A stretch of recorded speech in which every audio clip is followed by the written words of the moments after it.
আজকে আমরা একেবারে ইউনিক একটা এক্সপেরিমেন্ট করব যেটা বাংলাদেশের ইউটিউব ইন্ডাস্ট্রিতে আগে কেউ কখনো করে নাই। সেটা হচ্ছে নন নিউট্রিয়েন্ট ফ্লুইড। তোমরা বাইরের দেশের বিভিন্ন ভার্সিটির ভিডিওগুলোতে হয়তো নন নিউট্রিয়েন্ট ফ্লুইড দেখছো, বাট বাংলাদেশে একেবারেই প্রথম আমরা সো এক্সপেরিমেন্টটা করি। দেখো, এটা হচ্ছে নন নিউট্রিয়েন্ট ফ্লুইড। প্রথমে বলি নিউট্রিয়েন্ট ফ্লুইড এবং নন নিউট্রিয়েন্ট ফ্লুইডের পার্থক্য কি।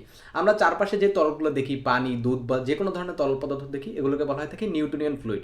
মানে এদেরকে যতই নাড়াচাড়া করো, যাই করো, এদের ডেন্সিটি বা ঘনত্ব সেম থাকে।